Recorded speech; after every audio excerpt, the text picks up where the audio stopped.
But y'all, there were so many times that I really considered and really questioned if this was the field for me.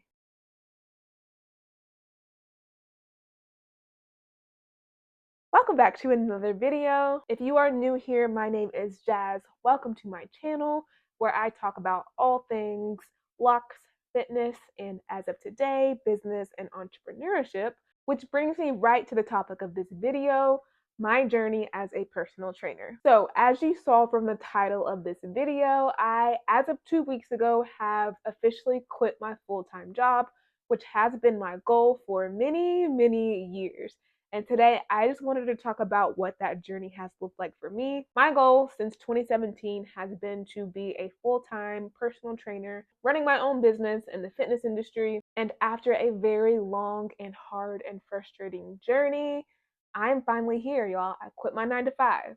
So let's go ahead and take it back. I'm going to take you guys to the start of my journey and talk about where this all started. So back in 2016, I graduated from college with my bachelor's degree in exercise science. I grew up loving sports. I played sports. I was an athlete. I played basketball, track, and a little bit of volleyball. And I knew going into college that I wanted to major in something that had to do with sports or fitness. And then in my freshman year, once I started my coursework, I was kind of leaning towards physical therapy. I wanted to work with athletes, but then I learned that in order to become a physical therapist, I was going to have to take a lot of high level physics and chemistry classes. I took my first physics class. I had a terrible, terrible professor. He did not explain things very well. And from there, I was like, nope, if this first level physics class is going to be this difficult, I am not going to continue to take these classes for the next 3 years. I decided against the physical therapy track. And over the next 2 years, I wasn't really sure exactly what job I was going to pursue after graduating. I thought about athletic training, but eventually, towards the end of my college career, I decided on personal training. So I graduate 2016. I went to college at the University of Louisville in Kentucky. I moved to Orlando. With my boyfriend at the time, who is now my husband. So a lot of people will say don't move for a boy, but for me, it did just so happen to work out. Would I necessarily recommend it? I don't know. It just so happened to work out for me. I'm really more so the exception and not the rule, but that's another video for another day. Anyway, so I'm now living in Orlando, Florida. I know that I want to be a personal trainer. So what I decided that I needed to do at that point in time was go ahead and get certified. So, going through the process of getting certified as a personal trainer, I realized that my degree coursework prepared me so much more for personal training than the actual certification did. That process of studying and passing was really easy. And towards the end of 2017, I am officially certified as a personal trainer. So, at this point in time, I start applying to gyms. I applied for a lot of commercial gyms. For those of you that live in Florida, 24-hour fitness, I applied for lots of those locations. I actually ended up not getting the first several jobs that I interviewed for, but through the interviewing process, I really truly learned how much I disagreed with the fitness industry. Most of the managers and owners of the gym would place a really strong focus on getting people results as quickly as possible, that the aesthetic changes in clients' bodies were the most important things. There was such a strong focus on selling to people, so walking around the gym, talking to people, trying to get them to sign up for packages, personal training. And obviously, I understand that that's part of the process, but it just felt so icky.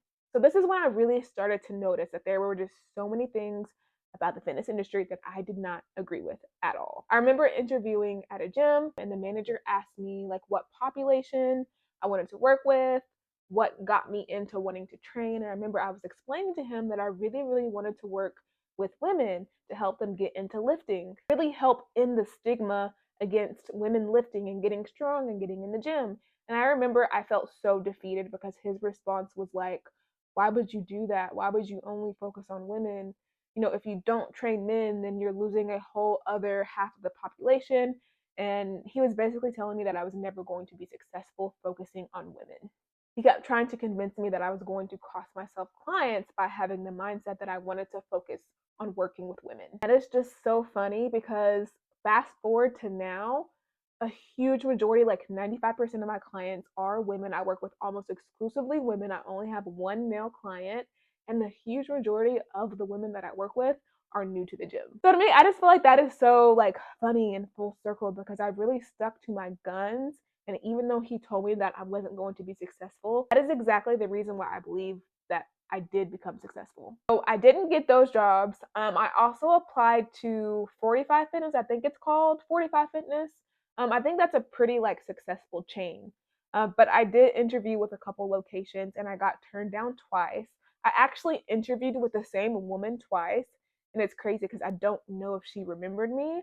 But I do remember in one of the interviews, she was looking over my resume. She kept bringing up how I mostly had admin and customer service experience, which was true, but she just kept acting so confused as to why I was applying. And I kept having to point out to her that, hey, like I have my degree in exercise science and I also have my personal training certification. So I just didn't understand why she was so confused as to why I was even applying. I guess that she was looking for trainers with more experience, which is fair, but it was just really frustrating to me because it's like, well, how do you expect me to get experience if I can't get a job to get experience? And then I'm stuck in the loop of not getting jobs because I don't have experience, but not being able to get a job because I don't have experience. And I think this is not just in the fitness industry. I think this could be said of many, many industries, corporate industry, whatever job industry you want to consider. I think this is an issue. It's like y'all want us to have experience, but y'all don't want to give us the experience. So then you're just stuck. So yeah, didn't get that job. And as you can kind of see, y'all, like I'm getting turned down a lot. I'm applying, I'm interviewing, but I am not getting any jobs in the fitness space. And I'm getting so frustrated at this point. So in the meantime of me interviewing and applying for personal training jobs, I finally decided to take the leap to get on Instagram. So I have had like a personal Instagram page up to this point, and I didn't really post. I rarely posted on my personal Instagram page. So I was not comfortable or confident in front of the camera, talking on video, taking pictures. I always felt like I was not photogenic. So I was just really, really hesitant to get on social media and start talking about personal training and fitness, etc. Me getting on social media was so important because I learned so much from this. I really learned how to showcase what I believe in as a personal trainer, what my values are, what my beliefs are. And although I am not an influencer, I'm not huge on social media. I don't have hundreds of thousands of followers. But over the years, I know that my impact has been deep. It has not been wide or broad, but I know that it has been very deep. I have had so many people message me, tell me how much they have learned from the things that I post, how they love my approach to fitness. And there have been people that ask me like, hey, like I love your page. Why are you not bigger? And at the end of the day, I can't really answer that question. I don't know why I don't have more following. I don't know why I don't have more reach on social media. And this is something that I used to be really frustrated about. But now that's just something that I've accepted. And I'm really not too concerned about having this huge following. So while it would be nice to be making money from social media and being able to get brand deals, like cool, if I ever had the opportunity to do it, I'll do it, but it's not something that I really need. And in this year, I also finally get my first client. So this is not a client through a job at a gym, like I'm not employed at a gym. This is an independent client that I got. So I ended up posting an ad in a local Facebook group offering my personal training services, and someone reached out to me that they were interested. Now remember, like I was not employed at a gym, so I did not have anywhere to take my client to. So we ended up meeting at a local park. It was wintertime in Florida, so the weather was beautiful. So we ended up just meeting at a park like once or twice a week. So fast forward a couple months, everything's going great. And then one day I show up for our session at our agreed upon time and place. And then old girl don't show up. Like I get ghosted. I text her, I message her on Facebook, and she is just not responding. And y'all, she owed me money. So I made the mistake. I made the rookie mistake of not having her pay up front. She was a single mom. She was my first client. So I just really wanted to be as flexible as possible. Now, granted, she only owed me like $20 because I was charging her like $10 per session. When it comes to private personal training sessions, $10 is pennies. That is so cheap. And I was giving her like an hour. But again, this was my first client. And even though it wasn't that much money, it was so discouraging. I don't even think it was the fact that I missed out on money. Like, that was frustrating, but it was more so the principle of, like, damn, this is my first client and she ghosts me. But it did turn out that a couple years later, she ended up messaging me on Facebook and she was like, I'm so sorry that I ghosted you when you were working with me for personal training. She explained that she suffers with depression and that she had been going through a depressive episode at the time, and that's why she ghosted me. And then I felt really bad because I felt so frustrated towards her. And that really did teach me a couple lessons, not just as a personal trainer, but as a person as well. Like, you never know what people are going through. Try to show grace to people, even if you don't necessarily know what the situation is, what the problem is, because you really do never know what someone's going through. All right, so let's fast forward to where I finally got my first job working in a gym. And I came across an ad on Indeed where a kickboxing gym was looking for a personal trainer. I went in and interviewed and I got the job. And this studio was pretty cool. So it was like not a huge like big box gym. It was a small boutique studio gym. And the concept was pretty cool because it was a circuit. So the clients would come in and run the circuit. Like, it wasn't like one-on-one personal training sessions. It was a circuit concept where half of the circuit was like typical, more traditional, like strength training, core work, cardio, conditioning. And then the second half of the circuit was like kickboxing drills. So I really thought that concept was pretty cool. But at the gym, there were just some practices that they did that I did not believe in at all. They ran this 6-week challenge. They would have to pay $500 for the program. And if they lost 20 pounds in the 6 weeks, they would get their money back. But if they did not lose the 20 pounds, they would not get their money back. So I think the whole concept was kind of like encouraging people to bet on themselves, and knowing that they had like $500 on the line would really motivate them or encourage them to lose the weight. That was just something that I did not believe in. I do not believe in pushing people to lose weight as fast as possible. And I definitely don't believe in betting $500 on you losing 20 pounds in 6 weeks. I just think that's wild. But I will say, apart from that, I did learn so much from working at this gym. I learned how to build rapport, build relationships, build trust with clients. Even though I didn't agree with everything that this gym did, I did learn so much. I worked here for about 7 or 8 months, and then I eventually ended up leaving so that I could focus on building my own personal training business. And I also had a part-time job serving on the weekends. So the apartment that we lived in at the time had a very, very nice gym, and I got permission from the apartment to bring my clients there. So that took care of that. I had a place to train my clients. Now I actually needed clients. So I ended up putting my services out there on social media, and I eventually grew my roster to about 6 or 7 clients, I think. Still serving on the weekends. And that was so fun. I learned so much from this time working with clients, honing my training skills, and also getting a look into what it looks like to run a business. Now, this was a very tiny business, but I did get some experience on running a business. Now let's fast forward to mid 2019. At this point in time, my boyfriend, who is now my husband at this time, we started talking about leaving Florida. We really wanted to purchase a home, but in Florida, when you consider the pay versus the housing market, it just doesn't add up. So we really wanted to put ourselves in a better position to eventually buy a home. And we eventually agreed that we were going to be moving to Phoenix, which is where we live now. And we decided that we were going to be leaving Florida for Phoenix in December 2019. So this meant that I had to leave behind my clients. Now, my business wasn't very big at this time. Like I said, I really only had a roster of like 6 or 7 clients. So it wasn't really a situation where I was sacrificing too much by leaving. I was excited because I was going to be rebuilding my business when we got to Arizona.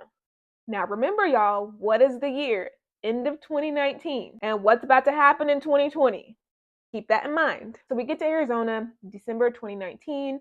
I'm settling in. I found a full-time job, and I was excited to start looking for clientele to rebuild my personal training business. But in March 2020, COVID happens. So any hopes of rebuilding my personal training clientele in Phoenix was on hold for the foreseeable future. So it ended up that for about 2 years, I was not doing any kind of personal training. And after COVID restrictions were lifted, I really wanted to get back into personal training. But the problem that I had is that I now had a 9 to 5 full-time job. And on top of that, I was having a really hard time finding a gym to train clients out of. At this point in time, we had already bought a house. There was no gym in the neighborhood. So, unlike Florida, I did not have a gym to take my clients to. So now I was going to have to go find a gym to rent space at. The problem was that gym rent here was so high. And all the gyms that I was finding, it's just one flat fee. Like it wasn't per client. They wanted to charge you like a flat fee of $1,000 no matter how many clients you had. And that was something at the time I just could not afford. So I give up on looking for a gym home and I decided to start offering mobile training. Now, this was a decent idea, but I worked a full time job. So it really limited the amount of clients that I was going to be able to take at one time. So when you factor in my job, travel time, traffic time, I was only really able to have 2 or 3 clients at a time. So I found a few clients, I was training them. Everything was cool. Like I was happy to be back training, but y'all, I was so tired. After about 8 months, I knew that I had to figure something else out. I just can't keep doing this. I was never going to scale my business if I kept having to travel to my clients. So now I am back on the search for a gym to train my clients out of. Now I am back on the search for a gym that I can go to and train my independent clients out of. My husband actually suggested that I try to get a job in a gym, like a commercial gym, and I was actually offered a job from the gym that I would train out of for my own personal workouts, but I turned it down. I just was convinced like I have to do this myself. I have to go into business for myself. I have to train clients independently. From my past experience, I just know that at this point, I don't want to go back into a commercial setting. I am ready to do this for myself. So in 2023, I come across an ad on Instagram, I think, for a gym that offered affordable rates for independent personal trainers. It was a per client charge. So this is the first time that I saw a gym that offered like a sliding scale based on how many clients you have. And y'all, when I tell you, this was a game changer. This is exactly what I had been looking for this whole time. I did not have a huge clientele at this time, so I needed time to be able to build that to afford $1,000 a month rent. So I save the ad and I actually don't pull the trigger immediately. I do take some time to contemplate it. And I would say probably like 6 months later was when I actually contacted the owner to go in for a visit and see what he had to offer. So I go in, see the gym, meet the owner. He's great. The gym is great. And I end up finally pulling the trigger. The owner actually provided me with some great mentorship for free. And even at the time when I first started, I recognized the value and I was like, bro, like, why do you not charge for this? It's crazy how much value he was giving to me for free. So, end of August 2024, I start training there. I start out at the gym with 2 clients, two. I'm continuing to work my full-time job. I'm working on building my clientele. I go to my job, and then during the evenings and the weekends, I am at the gym training my clients. And fast forward to the end of December 2024, I have grown my clientele to over 20 clients, over 20 people. And as of 2 weeks ago, I officially quit my full-time job. So as you can see, after all that, after 7 years, it has been such a long and hard and frustrating journey, but your girl finally made it. I contemplated quitting personal training. I thought about getting out of the fitness business. I thought about getting another degree. I even got my real estate license, and that didn't last very long. My heart really wasn't in it. But y'all, there were so many times that I really considered and really questioned if this was the field for me. But at the end of the day, I stuck with it. I knew that this, and this is going to sound so corny, y'all. Don't judge me. This is going to be so corny. But at the end of the day, I knew that this is what I was supposed to be doing. I knew this was my gift. I knew this was my calling, and I stuck with it. And here I am now. It's crazy. So please, please, please, if you made it to the end of this video, let this be a lesson to keep going. If you have something that you feel like is your calling, that you're supposed to be doing, don't stop. Keep going. To my girls that are in their 20s, no, you are not supposed to have it all figured out in your 20s. Y'all, I turned 30 in 2024. Things are just now starting to click and go in the right direction. Some people figure it out in their 20s. A lot of people don't. But do not let that keep you from going after the things you want to go after. So that is my story. That is my journey to becoming a personal trainer who owns my own business. It has been long, it has been hard, but I did it. If you guys enjoyed this video, if you guys have any questions in regards to fitness, growing a business, entrepreneurship, please let me know because I would love to talk more about this. This journey has been so frustrating but so fulfilling. Now that everything is starting to come into fruition for me, I'd love to help inspire and help other people learn from my experience. Please let me know if you guys would like more of this kind of content from me. I'm going to go ahead and wrap it up here. This was a very long video, so if you stayed to watch the entire video, thank you so much. And don't forget to like, subscribe, share, whatever, all that good stuff. All right, y'all. Thank you so much for watching, and I will see you guys next time. Bye.